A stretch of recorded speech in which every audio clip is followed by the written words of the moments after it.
Assalamualaikum warahmatullahi wabarakatuh. Selamat pagi anak-anak. Hari ini kita akan melanjutkan pembelajaran online kita. Namun sebelumnya marilah bersama-sama kita berdoa terlebih dahulu. Berdoa mulai. Berdoa selesai. Baiklah, untuk melanjutkan pembelajaran kita hari ini, marilah kita bersama-sama melafazkan basmalah. Bismillahirrahmanirrahim.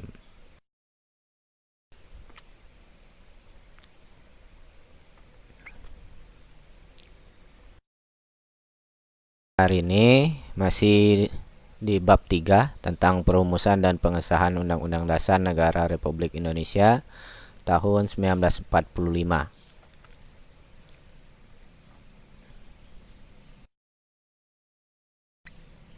Hari ini kita akan melanjutkan pertemuan kita dari minggu kemarin, yaitu pertemuan 1. Hari ini kita pertemuan yang kedua. Masuk materi kita hari ini bagian B, arti penting Undang-Undang Dasar Negara Republik Indonesia tahun 1945 bagi bangsa dan negara Indonesia. Jadi kita akan mempelajari apa artinya, apa kegunaannya Undang-Undang Dasar Negara Republik Indonesia itu bagi bangsa dan negara kita, yaitu negara Indonesia.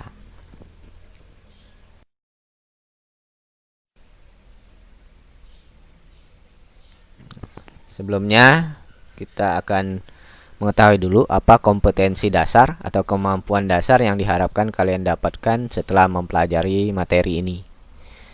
Jadi kalian diharapkan bisa menganalisis kesejarahan perumusan dan pengesahan Undang-Undang Dasar Negara Republik Indonesia tahun 1945. Jadi diharapkan setelah mempelajari materi bab 3 ini, kalian bisa mengetahui bagaimana sejarahnya perumusan dan pengesahan Undang-Undang Dasar Negara Republik Indonesia tahun 1945 itu. Bagaimana prosesnya, siapa saja tokoh-tokoh yang terlibat, kapan waktu perumusannya, kapan waktu pengesahannya.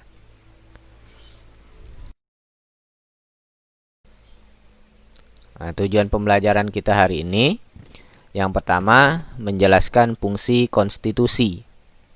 Apa itu konstitusi? Apa kegunaannya? Ya, kalau di pertemuan 1 kemarin kita mengetahui apa artinya konstitusi itu. Nah, hari ini kita akan mempelajari apa fungsinya. Kemudian yang kedua menjelaskan kedudukan Undang-Undang Dasar Negara Republik Indonesia tahun 1945. Nah, kedudukannya dalam negara kita Undang-Undang Dasar itu sebagai apa? Kemudian yang ketiga menjelaskan sistematika Undang-Undang Dasar 1945 yang disahkan PPKI.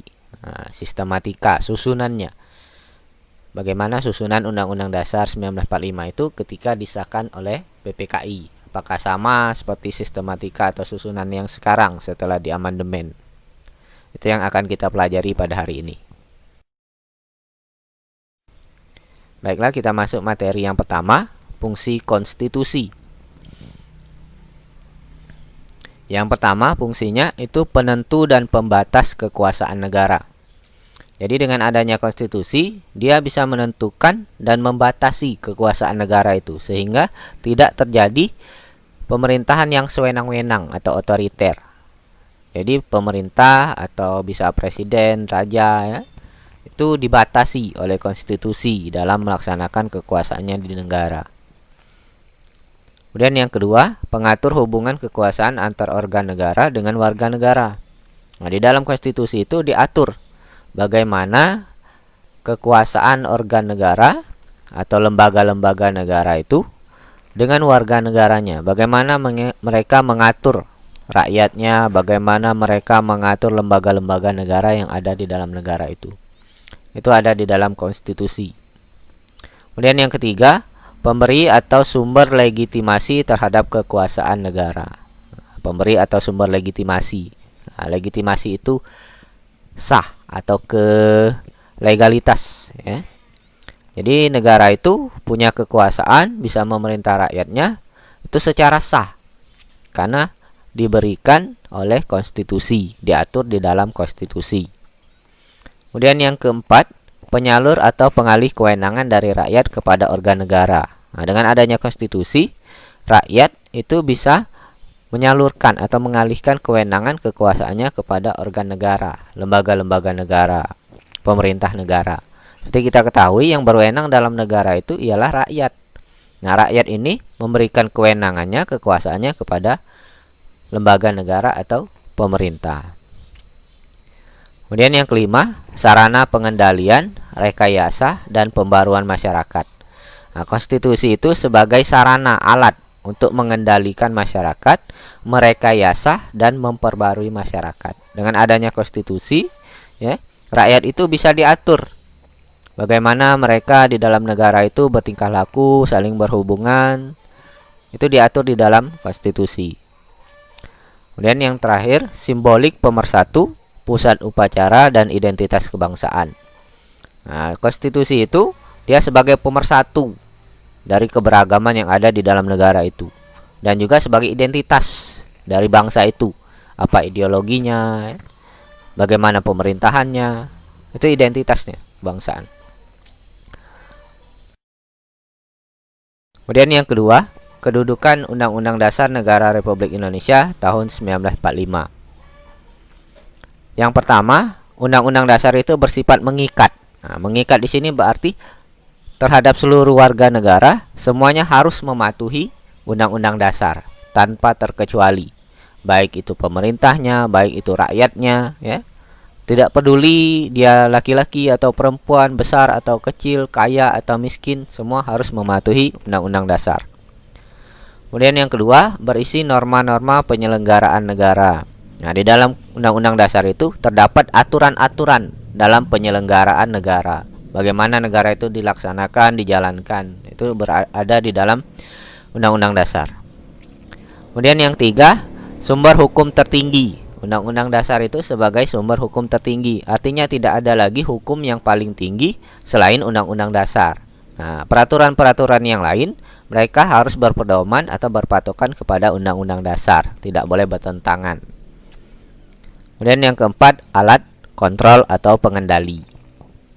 Nah, Undang-Undang Dasar itu sebagai pengendali terhadap pemerintahan negara, terhadap rakyat, bagaimana mereka menjalankan pemerintahan supaya tidak melenceng, tidak sewenang-wenang, ya. Itu alat pengendali. Yang ketiga, sistematika Undang-Undang Dasar 1945 yang disahkan PPKI. Susunan, ya. Bagaimana Undang-Undang Dasar itu ketika disahkan oleh PPKI. Nah, sistematikanya, susunannya itu ada dua. Yang pertama, pembukaan dan batang tubuh. Nah, pembukaan itu terdiri dari 4 alinea. Ini pembukaan tidak ada perubahan dari ketika disahkan sampai sekarang setelah amandemen. Seperti yang kalian ketahui, ini sering dibaca ketika upacara bendera hari Senin, ya. Pembukaan itu terdiri dari 4 alinea. Kemudian batang tubuh itu terdiri dari pasal-pasal dan peraturan, bab-bab, ya. Ada 16 bab, 37 pasal, dan 4 pasal aturan peralihan dan 2 ayat aturan tambahan. Itu batang tubuhnya. Ini ketika disahkan oleh PPKI. Kalau sekarang sudah berubah, sudah terdapat penambahan-penambahan karena terjadi amandemen atau perubahan. Yang keempat, pokok pikiran pembukaan Undang-Undang Dasar Negara Republik Indonesia tahun 1945. Nah, pokok pikiran dalam pembukaan yang terdiri dari 4 alinea tadi, itu terdiri dari 4 pokok pikiran. Pokok pikiran yang pertama itu pokok pikiran persatuan. Nah, ini sesuai dengan sila ke-3, ya, Persatuan Indonesia. Kemudian pokok pikiran yang kedua itu pokok pikiran keadilan sosial. Nah, ini sesuai dengan sila ke-5, ya, keadilan sosial bagi seluruh rakyat Indonesia. Dan pokok pikiran yang ketiga itu pokok pikiran kedaulatan rakyat. Nah, sesuai dengan sila keberapa ini? Sila ke-4, ya, benar sekali. Sila ke-4, kedaulatan rakyat itu kerakyatan yang dipimpin oleh hikmat kebijaksanaan dalam permusyawaratan perwakilan, ya. Kemudian pokok pikiran yang keempat itu pokok pikiran ketuhanan yang Maha Esa menurut dasar kemanusiaan yang adil dan beradab. Ini sesuai dengan sila ke-1 dan sila ke-2, ya. Ketuhanan yang Maha Esa dan kemanusiaan yang adil dan beradab. Nah, itu pokok pikiran yang terdapat dalam pembukaan Undang-Undang Dasar Negara Republik Indonesia tahun 1945 yang terdiri dari 4 alinea. Nah, itu saja materi kita hari ini. Semoga bisa dimengerti oleh anak-anak sekalian dan bisa bermanfaat bagi kita semua. Semoga kita tidak bosan, tidak lelah belajar secara online ini. Semoga tetap bersemangat. Semoga menjadi motivasi, jadi ilmu bagi kita semua. Terima kasih atas perhatiannya.